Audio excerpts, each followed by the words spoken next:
Adamawa flood death toll. Rains continued. Minister of Women Affairs shuts down event amid allegations of misused funds. Kaduna residents protest farmland pollution allegedly caused by Kaduna refinery. On the foreign scene, severe floods in northern Sudan claim at least 31 lives.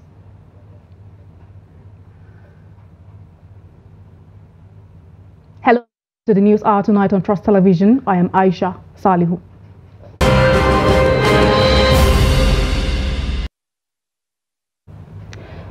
Flooding has claimed 7 more lives in the Madagali Council area of Adamawa State, bringing the death toll to 13. Gibson Swadigo reports that the relentless heavy downpours continue to devastate homes, leading to further displacement.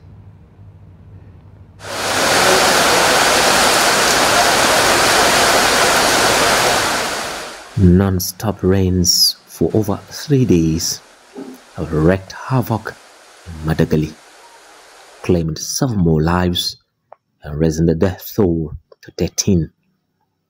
Homes near the riverbank have been washed away, and those still standing are barely holding on, reduced to fragile skeletons of what they once were. Because yesterday we experienced a heavy downpour where has resulted to the new flood. About 7 people were dead, 5 in Palam, while 2 in Madagali. So yesterday in the night, we received new arrival of IDPs where we accommodate them here. Now we are planning to see how we can establish that camp of GSS. While some families grieved the loss of loved ones, others are already facing the doubting task of rebuilding their lives. What you're seeing is what is left of the family of Aisha. And what is very paramount to them at this moment is how to rebuild this place and pick up the pieces of their lives. Aisha Adamu, 63, lives in Shua, far from the riverbanks, but the powerful flood waters still reached her home, leaving her homeless.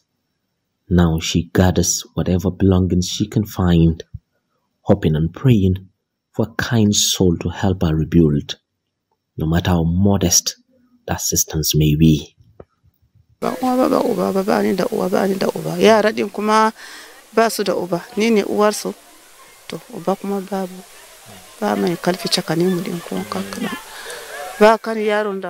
I have are my kids, and none among them is living an average life to assist me. I have lost almost everything to the flood and don't know where to stand and start.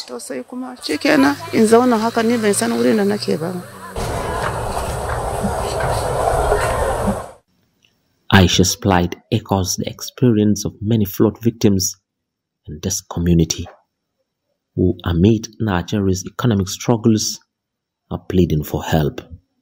They describe the flood's destruction as wiping out their lifetime investment, leaving them devastated in an urgent need of assistance. So honestly, they cannot get back to their houses. They don't have the capacity. So I request the government, if possible, to intervene by way of assistance, both the federal government and the state government. Now we are in an emergency situation, so we need a permanent resettlement of these people, especially those that are within the river bank. Across Adamawa North, communities are picking up the pieces of their lives as they try to recover from the devastating impact of the floods. From Madagali in Adamawa State, Gibson Swadigo, Trust TV News. And to security matters, suspected armed bandits have ambushed and killed 5 members of Community Security Watch Corps and a member of local vigilante group on Batsari Jibia Road in Katsina North, West Nigeria. The armed bandits laid ambush around Yargamje village in Batsari local government area of Katsina State and opened fire on the members of the local security operatives. The local security operatives were returning from Batsari weekly market Thursday evening, heading to Yargamje, which is their area of operations, when the incident occurred. Katsina Police Command is yet to react to the incident. The Batsari Local Council Chairman Yusuf Maman confirmed the incident, saying the remains of the slain local security operatives have been laid to rest in Batsari town Friday morning. We now have joining us via phone our correspondent in Katsina, Abdullahi Yamadi, to give us an update. Abdullahi, thank you so much for joining us on the News Hour tonight. Well, thank you very much for having me. I'd like to know, what do you think probably informed this attack on security operatives? Well, you see, it is important to note that Batsari local government is one of the worst hit by activities of bandits over the last 12 to 13 years. And the Batsari Jibia road is also one of the dangerous roads in the area. It happened that the local community watch co officials attended Batsari weekly market, and they used to do that every Thursday. Unfortunately, this week they were ambushed by the suspected bandits. Many residents believed that the bandits must have been monitoring the movement of the local community watch co personnel. Hence the attack. And the moment these bandits have been terrorizing this route, and residents are fleeing the communities, adding more to humanitarian crisis in the state. Okay, so, Abdullahi, let me cut you in here. I know that these local security operatives are working in line with the police. So what is the police going to do regarding this incident? What's their plan moving forward? Well, when I called the spokesman of Katsina State Police Command, he assured that police and other security personnel on the trail of the hoodlums with a view to arresting them and bringing them to book as soon as possible. And he even confirmed that a combined team of military, police, and other local vigilante groups are working assiduously towards ensuring that these killers are arrested and brought to book. Okay, thank you so much for your insight and contribution. We can only hope that the killers are indeed brought to book. There we had Abdullahi Yamadi from Katsina to join us on the News Hour tonight. Thank you so much for your time. Thank you. Still on security matters, unknown gunmen suspected to be Boko Haram insurgents have killed 3 Shiite students in Yobe State. The incident occurred today around 3:44 a.m. at Hausari quarters in Gaidam local government headquarters of the state. A source from the town said the gunmen invaded the Shiite school in the town when the victims were sleeping. Another source from the Vigilantes Command confirmed the 3 members of Shiites were killed while 1 got injuries. When contacted, the public relations officer of the Yobe State Police Command, DSP Dungus Abdul Karim, confirmed the development. Assistant Director Public Relations Unit, Operation Lafia Dole, Sector 2, Damaturu, Captain Shehu Muhammad also confirmed the incident. And to the Federal Capital Territory, a resident of Ushafa community in Buari Area Council of the Federal Capital Territory has been shot dead. The man was killed when bandits invaded his residence on Thursday night. A police source confirmed the incident but did not go into details. The invaders were said to have kidnapped the deceased's wife and children. Ushafa is one of the communities that have come under attacks in the ongoing widespread insecurity in Nigeria. FCT Police Command is yet to comment on the incident. And to the south part of the country, The Akwa Ibom State Police Command said it has exhumed bodies of kidnapped marine hunters of the Ministry of Internal Security on inland waterways. It was gathered that the victims were kidnapped, murdered, and buried in shallow graves on August 18 by some notorious criminals in Unyege Mbo local government area, Akwa Ibom State. Police Public Relations Officer ASP Timfon John stated this in a press release on Friday in Uyo, that the command exhumed the bodies on Thursday, August 29, 2024. John mentioned that the police arrested 5 suspects alongside the village head of Utid Antai, Chief Okon Asokwo Eteokwo, said to be their ally and spiritual fortifier, and recovered 15 live cartridges from them. She said the command is determined to rid the state of crime and criminal elements and called on the public to always report suspicious people and movements to the nearest police station. More on security matters. The Department of State Services has secured an order from the Federal High Court in Abuja to freeze 20 different bank accounts linked to a suspected female terrorist, Aisha Abdul Karim. The accounts, domiciled in 8 different banks, are to remain frozen for a period of 60 days to enable the secret police to carry out forensic investigations into the alleged acts of terrorism by the bank account operator. Justice Peter Alifo issued the order for the freezing of the accounts following an ex parte application brought and argued before him by the DSS.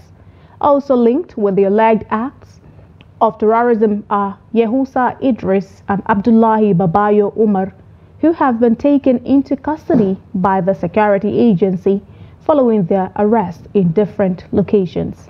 The banks where the accounts are domiciled are Allpay Digital Services Limited, Access Bank, United Bank for Africa, Guarantee Trust Bank, Union Bank of Nigeria, Money Point Microfinance Bank, First Bank of Nigeria, and First City Monument Bank.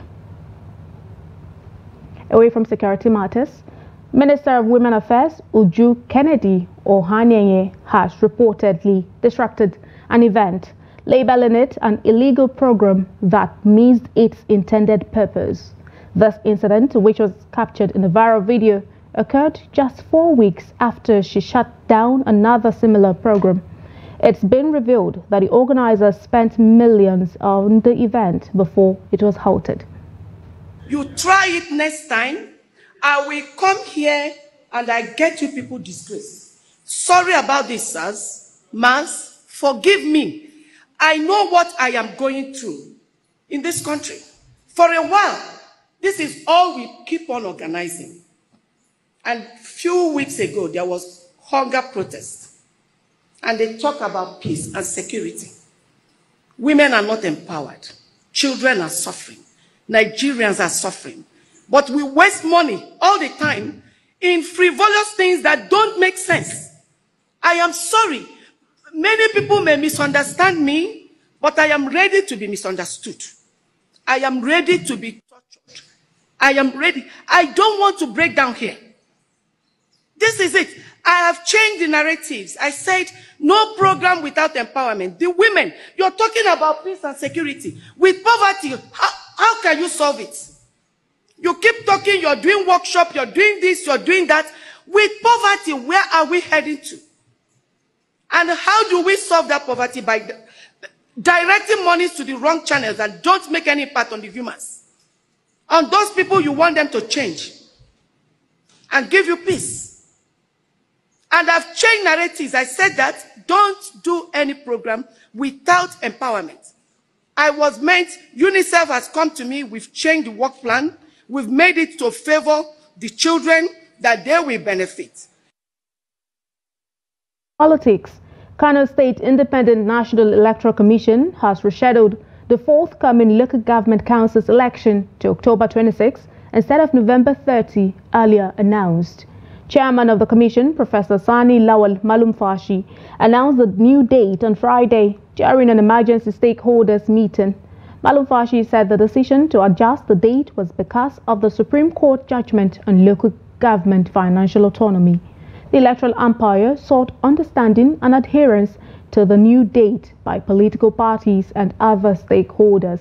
Campaigns for the election are to commence from September 1st, while sale of nomination forms begin on September 16th. Submission of forms and verification of candidates are slated for September 27th, while substitution of candidates by political parties is allowed till October 18th, according to the Commission. Malum Fashi said the election results will be declared immediately after counting of the votes, and runoff is fixed for November 9th. The Rivers State House of Assembly, loyal to Governor Siminalayi Fubara, has screened and confirmed Lawrence Okojaja as chairman of the board of the Rivers State Bureau on Public Procurement.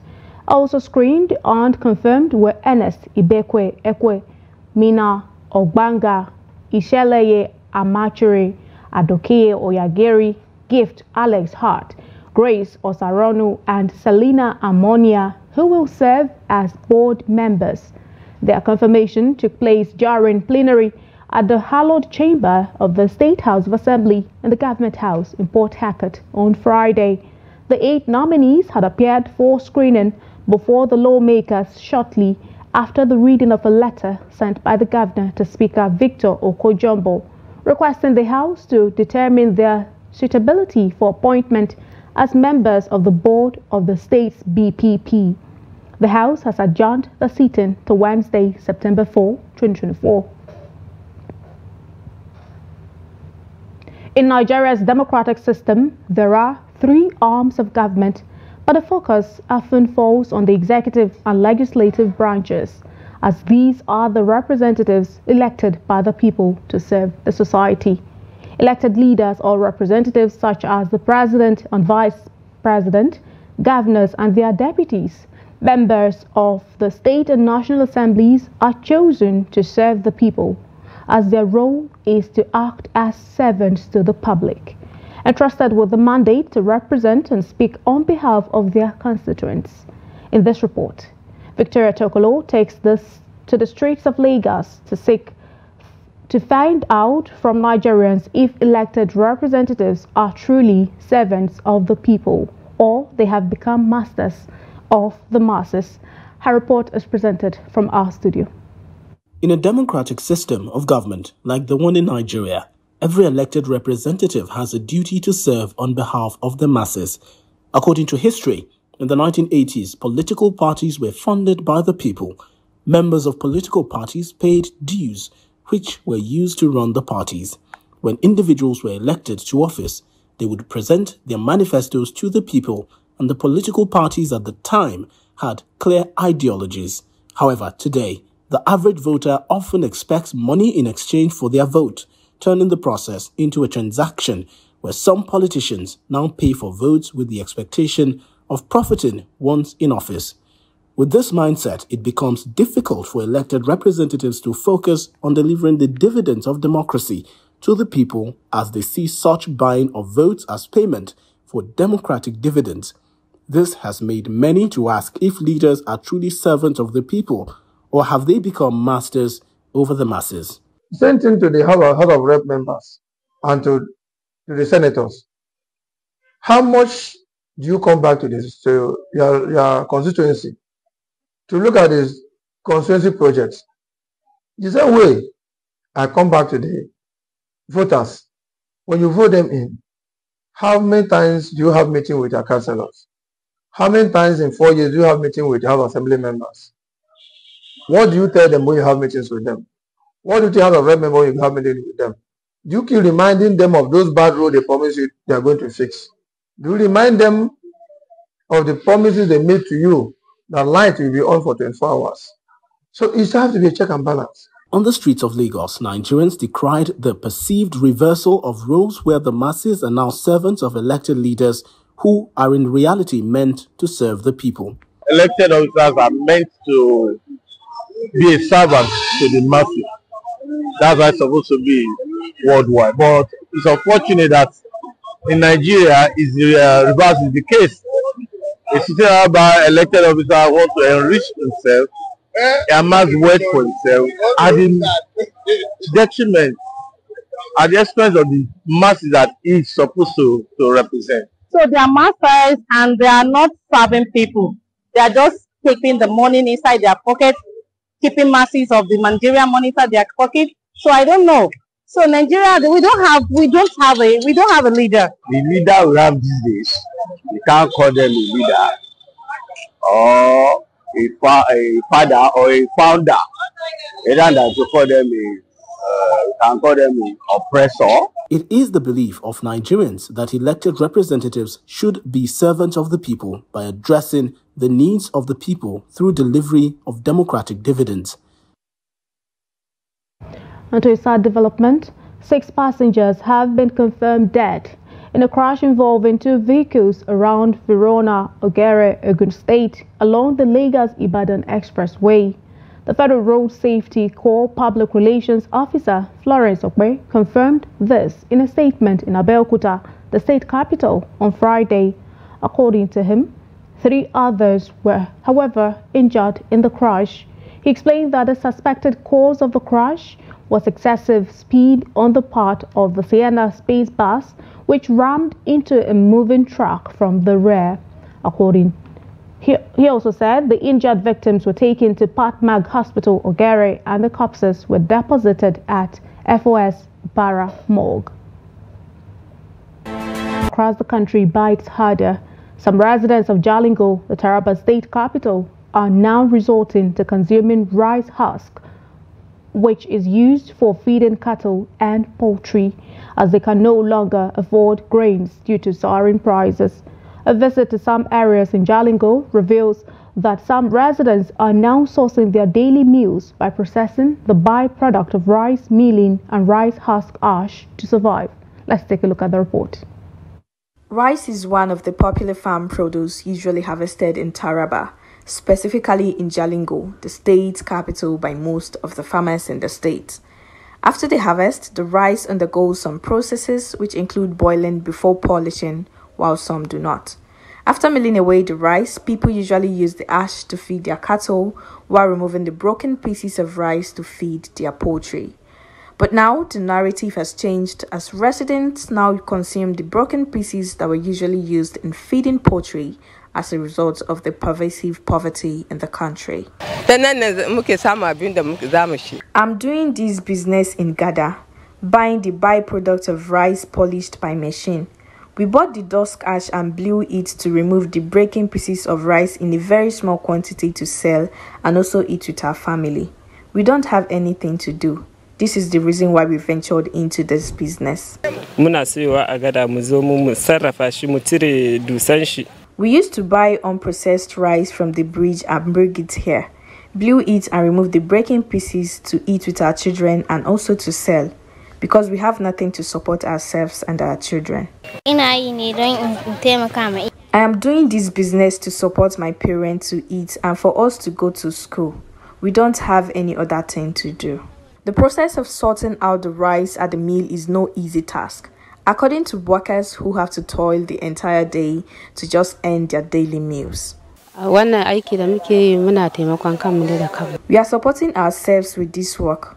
We cannot be able to buy the ash ourselves, but removing the pieces of rice to get paid, so as to have a little for our daily meals, and not all the time one can get the pieces. Sometimes you get enough and sometimes you don't. We called for government intervention. They should please. This is our business. We bought the byproduct, which is the dust ash, because we have no option. It is only business we are doing with our both brothers and sisters and all the members of our family. As for me, I'm just removing the pieces of rice for our masters and get paid, because I'm not capable of purchasing the bag on my own.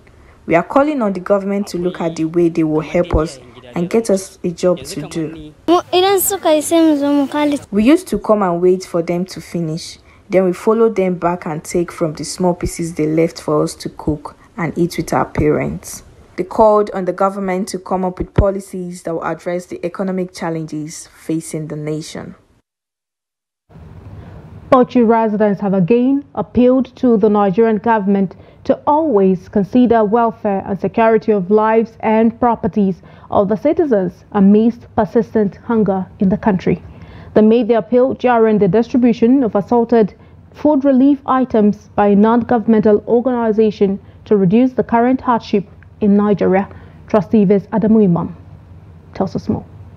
The coordinator of the distribution exercise acknowledged that more than thousands of vulnerable households and women will benefit from the gesture as planned. I swear the numbers that I hear are not the real poor people, but it is all because of the current hardship in this country. Government should have a rethink, please. If they did not tackle this situation of hunger, no matter the palliatives, we are always lamenting on this hardship situation. They should continue strategizing, please. There are problems on the side of leadership of this country. Nepotism, selfishness, as well as corruption is all what we are facing. We have distributed today in Bauchi about 1,000 food FAC here in Bauchi because as you can see, many poor masses here due to the what I would say, due to the scarcity of food and the situation that we are in here in our country. That's why we think to source the fund to give the food items, rice 25 kg for 1,000 people. Some residents who benefited from the gesture could not hold back their excitements. If the person is lucky, definitely he will get his own share. I believe the rice is close to 20 measures and is pure, as well as 3 liters of vegetable cooking oil. We thank them immensely. We thank God most sincerely. We thank the group for the gesture. We are going to eat this rice judiciously. Some of the officials disclosed that the aim of the group is to reduce pressure of hunger, particularly among women and other vulnerable people in the state. Adam Imam, Trust TV News, Bauchi. Prices of grains in Gombe on Wednesday reportedly crashed by over 20,000 naira per bag on Wednesday at the Kurugu Periodic Market as the harvest season commenced. As residents welcome the development, merchants are, however, concerned that some might buy the commodities at cheaper prices and hold them to sell at higher prices in the coming weeks. Trustee Viz Hassan Koli, who visited the market, reported how merchants are advising people, especially members, not to sell their products at once to avoid artificial scarcity in the near future. His report. Located in the Kwame local government area of Gombe State, the Kurugu Periodic Market is known for its grain transactions across the northern part of the state. Farmers and merchants from around the area have come in with the newly harvested grains to sell for local consumption as well as for onward distribution to other states, including Kano. The high quantity of product caused a sudden decrease in prices of grains, inflicting losses to many businesses on Wednesday. Despite not securing a reasonable priced offer for their commodities in the market, people like Ahmed went ahead to sell them in order to attend to their necessities. I brought 10 bags of maize to sell here, thinking that I will get at least 80,000 naira per bag. Unfortunately, I am selling it for 72 to 73,000 naira per bag because I have to sell it at any price to buy fertilizer for my rice field and also attend to other issues. The crash is primarily due to the merchants' interest in buying millets for today. But I must sell it anyway because I have no alternative.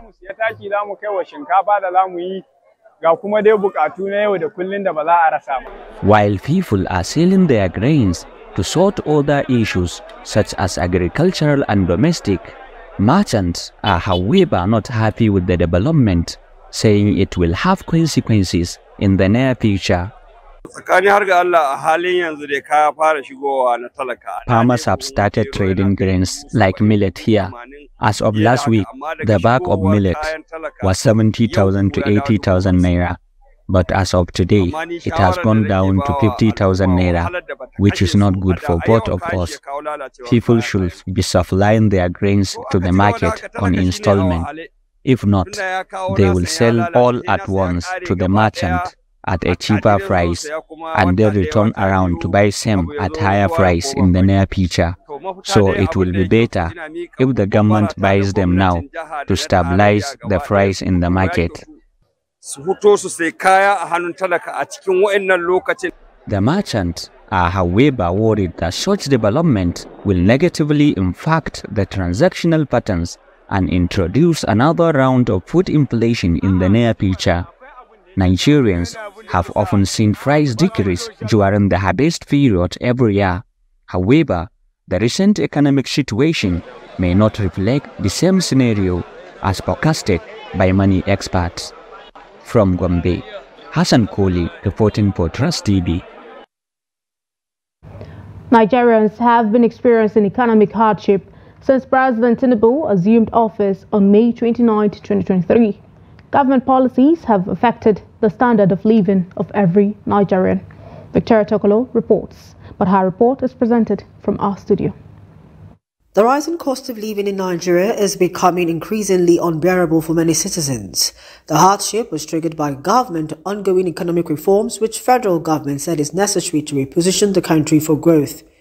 Nigerians are however worried that the reforms has rather made their living conditions worse. The price of things are very, very expensive. If you ask them, they will say it's fuel. Even this crayfish that we are selling before, this one we are buying it at the rate of 50k. But now it's 70,000, 75,000. So at least if you bought it like this, it's very expensive. The way we will sell it, people are lamenting. At times people don't know what to do. They cannot even buy it. So everything is just standstill. I will sell us a plate of 14,000. As things goes, we sell it at a plate of 15, 16. Gradual by gradual, rice now have gone up at least 72,000, 85,000, 80,000. It depends the type of the quality of rice you want. And they are telling us that our market is cheap. And Actually, from here to Berger, it used to be 150, 200 naira. But presently it's 500 naira due to the increment of price and scarcity of the fuel. So it is not easy. Like November for it used to be 200 naira initially, but presently it's 1,000.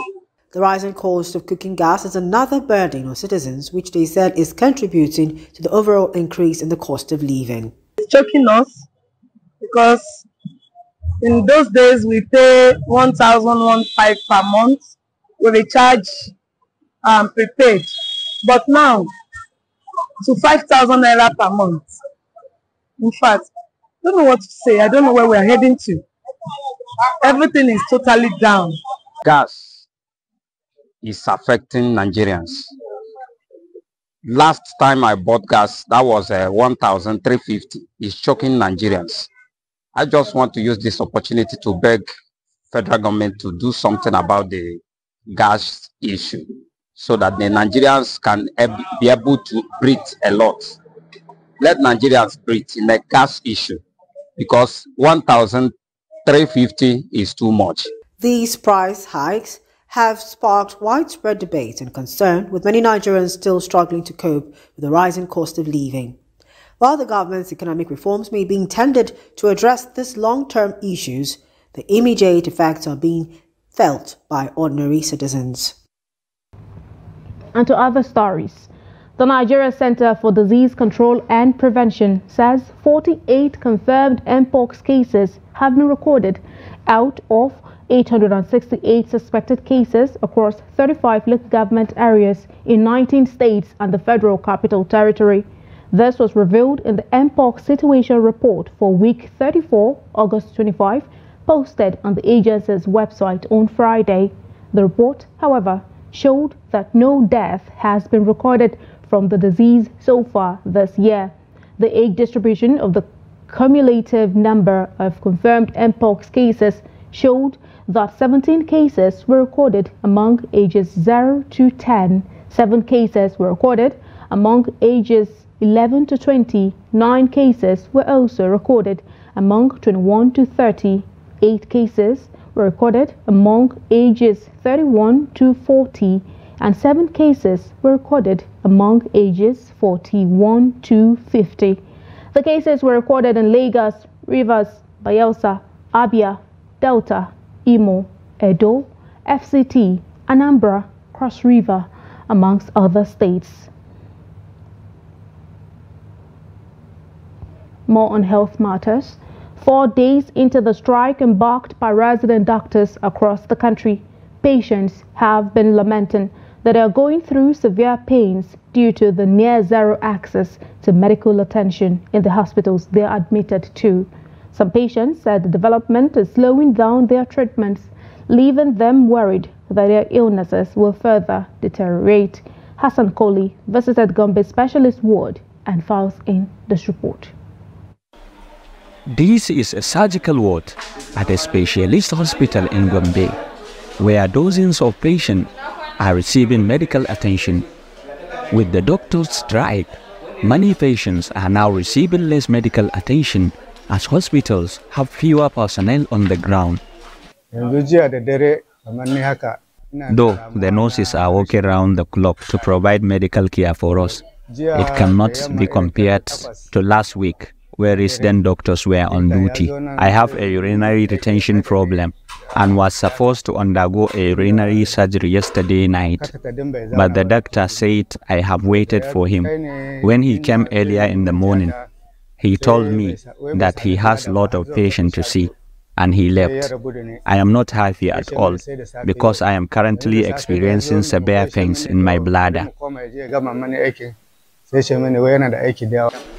According to hospital management, although the strike is affecting their services, they are, however, strategizing on how to fill up the gaps of striking doctors.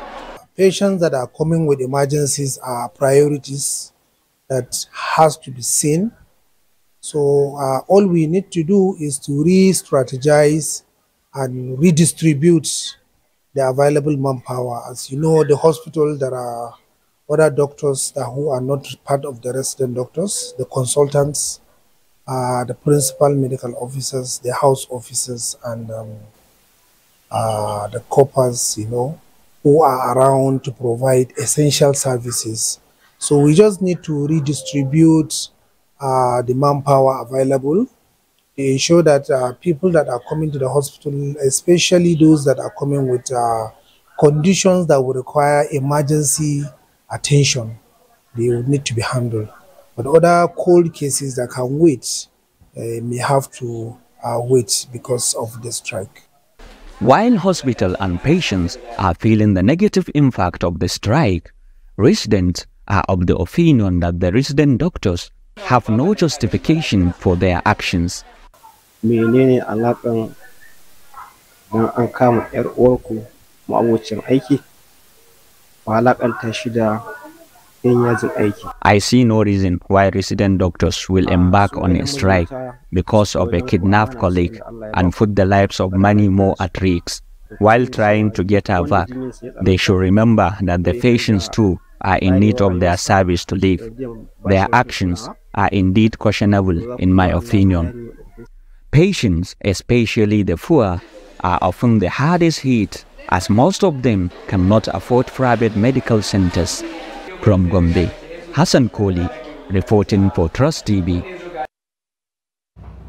The Muslim Women's Wing of the Islamic Movement of Nigeria has strongly condemned what they described as the forceful removal of a Muslim sister's hijab by police officers at the Abuja Force headquarters during a protest in Kaduna.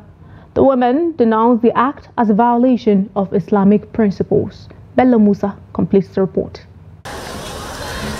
Defying the morning rain, hundreds of women from the Islamic movement march, chanting we demand justice. The group's spokesperson Fatima Ibrahim urged security personnel to respect people's culture and religion while carrying out their duties. We came here to show that we all condemn what they did. and we want the country here, inside the country and outside the country, all the Muslims around the world to consider this issue, because this is a blasphemy directly to Islam. The protest followed the police parade of group members, including men, women and children, after violence erupted during their procession in Abuja.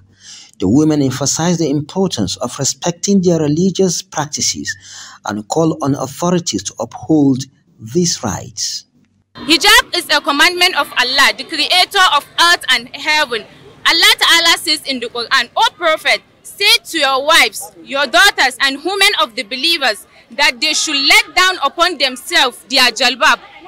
Hijab is our religion, culture and right.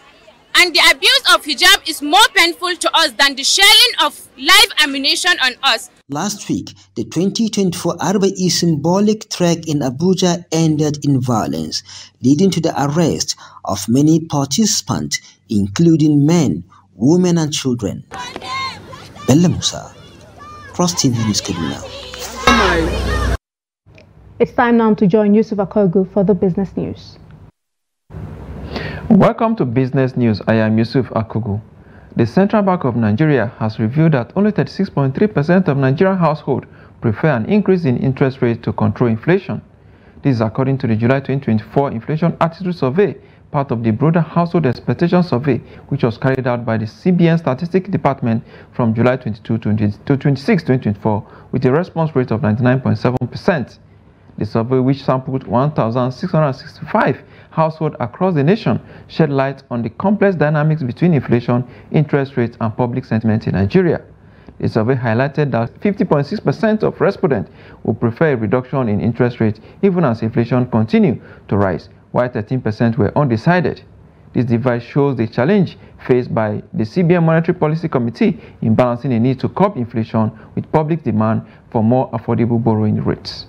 The Nigerian National Petroleum Company Limited, NNPCL, say it is seeking to engage reputable and credible operation and maintenance companies to operate and maintain the Warri Refining and Petrochemical Company and Kaduna Refining and Petrochemical Company. This was disclosed in a statement on Friday on its official X handle. The Warri Refinery, located at Warri in Delta State, was commissioned in 1978 with a nameplate sample distillation capacity of 125,000 barrels per day. The refinery is meant to supply markets in the south and southwest regions of Nigeria. On its part, Kaduna Refinery was commissioned in 1980 to supply petroleum products to northern Nigeria with a capacity of 50,000 barrels per day. In 1983, the capacity was expanded to 100,000 barrels per day by adding a second 50,000 barrels per day crude train dedicated to the production of lubricating oils. The expansion has increased the current nameplate capacity of the refinery to 110,000 barrels per day. NGX closes the week positive as investors renewed interest in equities. Let's see how it went down today. Leading the gainers there is Beggar. Beggar gained 10% to close at 14 naira and 30 kobo per share. Of course, Deep Cap also up there 10% to close at 88 kobo per share. Of course, Oando also recorded 9.94% gain to close at 76 naira and 90 kobo per share. Of course, this has pushed up the index up by 0.22%. Volume of trade 573.96 million shares, valued at 31.58 billion naira in a list of 12,754 did exchanges among investors this Friday, the last trading day for the week. Let's look at the top trading equities in terms of volume. Julius Berger Nigerian PLC did at 120.76 million shares traded. Wando PLC 93.86 million shares. Of course, Jais Bank 54.40 million shares it traded at the close of business today. Of course, some equities ended on the losing side of the market. Internal Oil lead that table there, 9.95%. It lost to close at 27 naira and 60 kobo per share. Of course, RT Briscoe also down 9.90% to close at 3 naira and 55 kobo per share. Of course, Tantalizer PLC also down 7.25% to close at 64 kobo per share there. And that's the highlight of stock trading as it went down this Friday on the floor of NGS. Let's see the global stock markets and exchange rate data for today.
Finally, oil prices steady on Friday on track for a weekly gain as Libya output disruption and Iraqi plan to curb production risk supply concerns, while data showing the U.S. economy grow faster than initial estimate is recession fears. And the London market Brent crude sells for $79 per barrel. For the oil basket, price steadies at $78 per barrel. And that's business. I am Yusuf Akugu. We'll take it away from Nigeria now. Flood waters have swept through many communities and villages in northern Sudan over the past 2 days, resulting in the death of dozens and collapsing hundreds of homes. According to Sudanese civil defense spokesperson Qureshi Hussein, 31 people have died so far in the north of the country due to the floods. Officials say heavy rain and flooding across Sudan this month has impacted more than 317,000 people. Of those impacted, 118,000 people have been displaced, exacerbating one of the world's biggest displacement crises due to the ongoing war in the country. Tuesday marked 500 days since Sudan plunged into war after fighting broke out between the Sudanese armed forces and the Rapid Support Forces.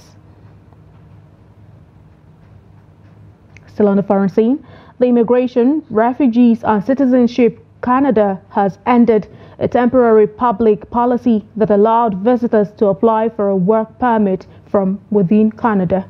The IRCC introduced the policy in August 2020 to help visitors who were unable to leave the country due to COVID-19 pandemic-related travel restrictions. Under the policy, visitors in Canada could apply for a work permit without having to leave the country. In addition, foreign nationals who had held a work permit in the previous 12 months but changed their status to Canada to visitor could apply to work legally in Canada while waiting for a decision on their new work permit application. While the temporary policy is set to expire on February 28, 2025, the IRCC is ending the policy as part of overall efforts to recalibrate the number of temporary residents in Canada and preserve the integrity of the immigration system. Let's now join Adeni Ajishafe for the sports news. As states prepare for the forthcoming National Youth Games to be hosted by Delta State, Chairman of the Local Organizing Committee, Solomon Oba, has appealed to leaders of state contingents to educate their young athletes on the need to maintain orderliness during the Games. The chairman made the appeal during the meeting of the LOC to appraise the work plan of the subcommittees constituted for the successful organization of the Youth Games, scheduled to hold from the 9th to 19th of September 2024. Oba said due to high cost of maintaining and upgrading facilities to be used for the Games, it is imperative that the young athletes coming for the Games are encouraged to be disciplined and maintain orderliness and comportment during their stay at hostel facilities, which are mostly located within government and privately owned institutions of learning. The LOC, chairman of subcommittee's plan of action, will culminate in the overall subsets of the 8th edition of National Youth Games. And still on sport, FIFA referee Egyptian Amin Mohamed Omar has been selected by the Confederation of African Football as referee for 2025 African Cup of Nations qualifying match between Nigerian Super Eagles and the Cheetahs of Benin Republic. The match day one encounter scheduled for the Godswill Akpabio Stadium in Uyo will kick off at 5 p.m. Nigerian time of 7th of September. Omar will be in company with compatriots Mahmoud Abdulregal, Assistant Referee 1, Ahmad Osam, Taha, Assistant Referee 2, and Ahmed Gando, 4th official, as the three-time African champions confront a team coached by former Nigerian manager Gano Raw. The match will be the baptism for the new Nigerian coach Bruno Labbadia. CAF also appointed Ghanaian official Mukaila Mnasam Adam as match commissioner, with Fatou Gaye from Senegal as referee assessor, and Ivorian Ati Claude Elo in the role of security officer. That's sport news. Adeni Ajishafe. Very well then, that's about the size of our podcast.